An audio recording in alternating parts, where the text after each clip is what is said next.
Hi thoughts, welcome back to my channel. It's Ren. On the way in, go ahead, like, comment, and subscribe. It's the easiest and the freest way to support your girl, so go ahead, get to clicking below.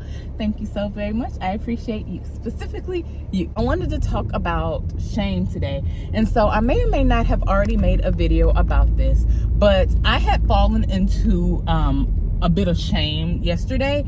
And so it kind of had been weighing very heavy on my heart to the point where it's just like I cried. I had to I was trying to surrender it to God and all this stuff. And it's just like the shame was so thick and heavy that I was really having issues truly just letting it go, despite me saying that I'm letting it go. For those of us who have that relationship with God, it's like, you know what it means to surrender versus you just saying that you surrender, but you don't embody the surrender itself. And so that's kind of what I had fallen into, but it's like I couldn't release it from my body.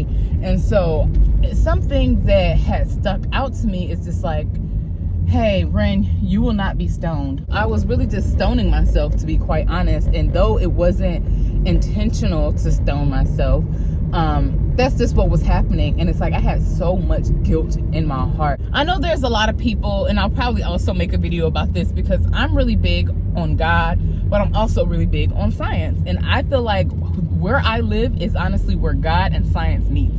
In my experience, the experience is merged because one doesn't exist without the other. And that's fine if that's not what you believe. Quite frankly, I'm not here to change anybody's belief system. So what you believe is what you believe. There's nothing to argue about in the comments. I mean, you can say what you want down there, but I'm not trying to convince anybody of anything. And I'm just letting you know my journey, my experiences, and the ways that that I have grown through life. And so based off of how long I've been in this inner work game, I definitely have I'll say I have a lot of experience in changing states and growing and progressing and, living in the desired state, to be quite honest. So I'm not saying that you have to follow me or anything like that. You can chew up the meat and spit out the bones. You don't need to follow me step by step in order to get results. I just can tell you what's worked for me and the things that have not worked for me. And instead of telling you guys what have not worked for me, let's just ignore all that because it didn't work. So no need telling you about it. So I'll just be sharing with you what has helped me. But anyway, back to the conversation about shame. Yes. And so it wasn't a big situation, and I'll give you guys just little tidbits on it. It was something between me and my son. Granted, he's only 3 years old, and so he clearly doesn't know what's going on or anything like that. But I felt like yesterday, and this is why I mentioned this thing about God and science, because yesterday we were laying down. He wanted to cuddle up with me and watch the Super Bowl. So that's actually giving y'all a timeline on how early I create these and how long it takes for them to show up, because I just create, post, and then I just schedule them out. Anyway, but we were watching the Super Bowl, and so he was kind of cuddled up with me, and so I had one of my hands on his back. And it's like, energetically, it seems like we were tethered, and we could feel, I could feel our energies surging with one another. And it was honestly a very loving experience, but it started to become the opposite of that. And it scared me because I really was just cuddling with my baby, but the feelings I started getting were so heavy and so deep. And I got scared because I'm like, what if I'm imposing my own fears and things like that on him? And that's the last thing I want to do. Like, that's so far from what I want to do. Like, let me keep my baby safe. And so it was just like, before I know it, like I had moved my hand. And then like a magnet, my hand went right back to him, but the tether itself had felt lost. And so because I didn't want to traumatize him or have him, I didn't want to load a bunch of heavy, deep energy into his 3-year-old little body, because who would do that? You know what I mean? But it's like, I started feeling really guilty almost immediately. And it was just like, what is going on? Like, what is this feeling about? Because intention-wise, I know that I was trying to keep him out of harm's way. After processing this guilt, I started realizing that it wasn't that I was giving him things. Like, I wasn't giving him traumas. He was giving his traumas to me to take from him and to heal. And it broke my heart so bad that I removed my hand because, as I mentioned, I wasn't trying to just I was just trying to keep him safe. Like, I didn't want to, I know how energies work, and so it's like I didn't want to be pumping all of my traumas into him. And even though the things that started flashing before my eyes, they weren't my traumas, they seemed to be his.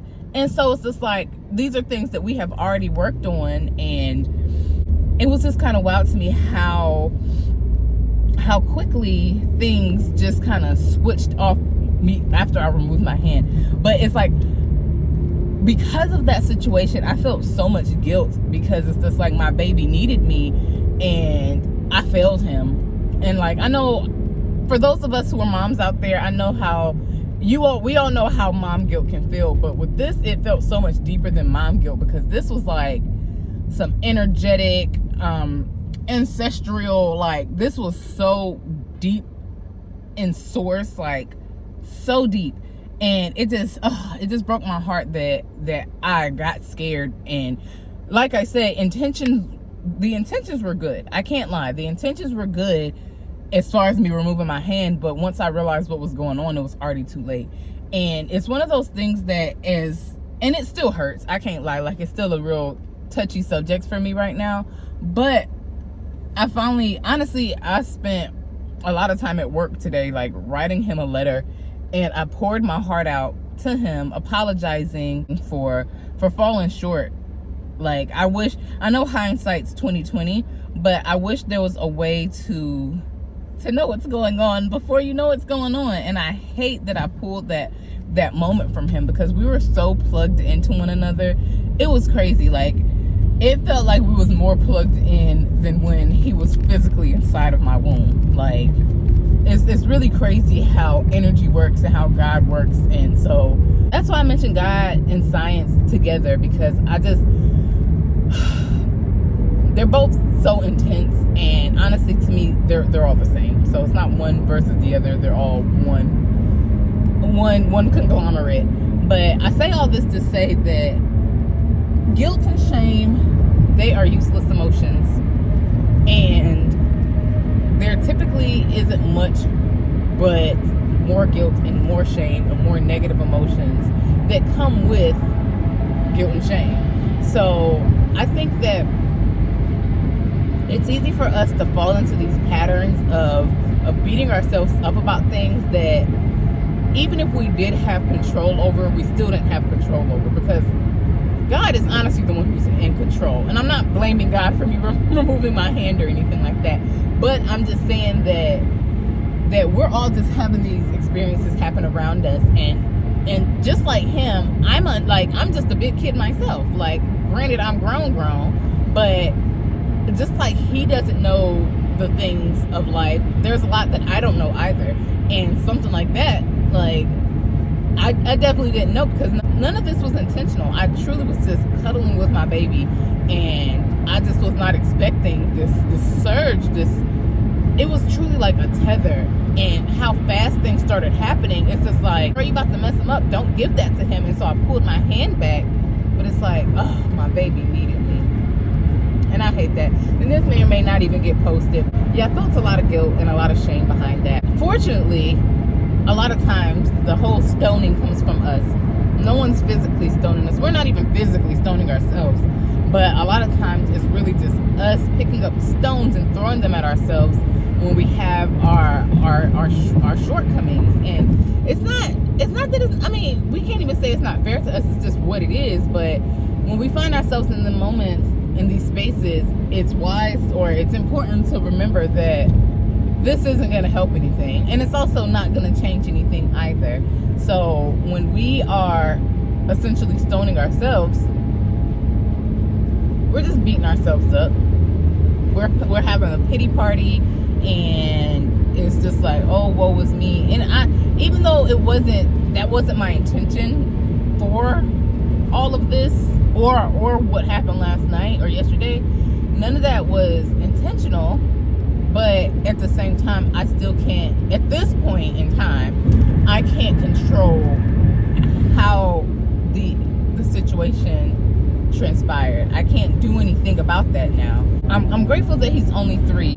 You know how forgiving toddlers are, like babies, all of that. Like, they're not holding things against us the way that we hold things against ourselves. I think that's something we should be mindful of and keep on our forefront for any of life situations, because once the situation happens, that's just it. There's no need guilting ourselves or shaming ourselves for what was. We really need to learn how to accept things for what they are and keep moving. Now, I know there are things that are far more heavy than this that people may have, issues letting go of, and that's understandable. But at the same time, we should always look at ourselves through a lens of compassion, the same way you would do your child, or even if it was you when you were little, like the same compassion you'd want to give a little version of you should give it to your current version as well, because a lot of times we don't know things until we go through it, and that puts us on the same playing field as little kids, because it's just a world of new, essentially. Guilt and shame, it's an indicator of our humanness, but it doesn't define us, and it doesn't make us less than or bad people because of the way that we experience the situation. And so that goes for everything that we deal with, because a lot of us, we find ourselves in shame for, I did this again, I can't believe I did that again, or I can't believe I fell for this again, I can't believe this, I can't believe that. All these things are truly irrelevant, to be quite honest, where it's like, okay, what's more important is you recognizing the pattern. That's far more important than bashing yourself for the decision that you made, or for the choices, or the execution of what's what. Your awareness means far more to your experience than you guilting yourself about said situation. So I want us to be mindful of all of these things, because God knows what he's doing, and we're all just learning. We're all just trying to be our best selves and make the best out of it. So let's not waste our time with emotions that are not serving us, and be kind to yourself. Be understanding of who you are and where you came from and your intentions behind things, because a lot of times the intention is far more impactful than the action itself. Sometimes it's the thought that counts. A lot of times it's the thought that counts. I just want to say, do what you got to do, but don't stone yourself.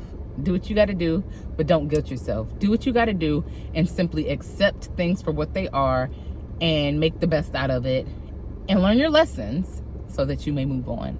Okay? If you made it to the end, go ahead, leave some balloons and some bubbles so I know that you made it and that you're here with me. And if you forgot on the way in, it's okay. I forgive you. Go ahead, like, comment, and subscribe. It's the easiest and the freest way to support your girl. So go ahead, do that for me, and I appreciate you. Until next time, bye. Oh yeah, come on. I didn't forget about you. Let's go. I didn't forget. Let's go. Let's go. All right.